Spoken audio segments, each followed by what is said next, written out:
A single act of compassion over a century ago is the founding event of a national organization devoted to honoring veterans. On a cold December night in 1908, two policemen come across an unconscious man on the street and carry him to the Montreal General Hospital. In the poor man's pockets, apart from a few pieces of stale bread, Arthur Hare, the head orderly, finds a blue envelope from Britain's War Office. Opening it, he pulls out the honorable discharge and good conduct certificate of one Trooper James Daly of the 2nd Dragoon Guards, the Queen's Bays, a regiment created by the King of England in 1685. This envelope is the only worldly possession of a veteran who served 21 years in the British Army and saw active service throughout the Empire. Never to regain consciousness, Trooper Daly passes away 2 days later at the age of 53, a victim of exposure and starvation. Unclaimed, his body is transferred to the city morgue. Himself a veteran of the South African War, Arthur Hare is outraged.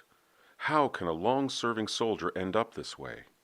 He soon raises enough money to remove Daly's body from the morgue and arrange for a proper and dignified burial at Notre-Dame-des-Neiges Cemetery on Mount Royal.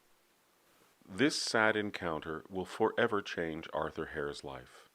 Raising donations and spreading awareness, he creates what will become the Last Post Fund in April of 1909. Through tireless effort, fund trustees then purchased 2 large pieces of land in the most beautiful locations of both Mount Royal and Notre-Dame-des-Neiges cemeteries.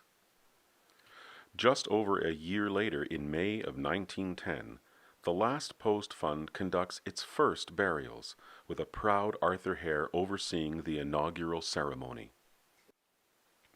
His unending efforts have paid off. Veterans are now ensured a most dignified resting place.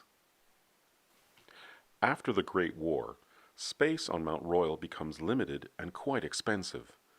Fund trustees then envision a cemetery exclusively for veterans and their families. In 1930, 20 years after its first burials, the Last Post Fund inaugurates its own military cemetery, the National Field of Honor at Pointe-Claire, Quebec. Over 22,000 burials have now taken place in the Field of Honor, designated a National Historic Site by the Government of Canada in 2009, the Last Post Fund's centennial year. In the years that follow, the Last Post Fund expands its operations from coast to coast, assisting veterans across the country. Today, the fund delivers the funeral and burial program on behalf of Veterans Affairs Canada, so that each veteran in need may receive a dignified funeral and burial. The fund also works to ensure that all veterans are properly commemorated by providing military gravestones at home and abroad. Honor and respect are expressed in a tangible way at the Last Post Fund's annual commemorative ceremonies. More than 105 years after its creation, the fund has assisted nearly 200,000 veterans, fulfilling the legacy of Arthur Hare, to honor and protect in death those who have protected their country in life.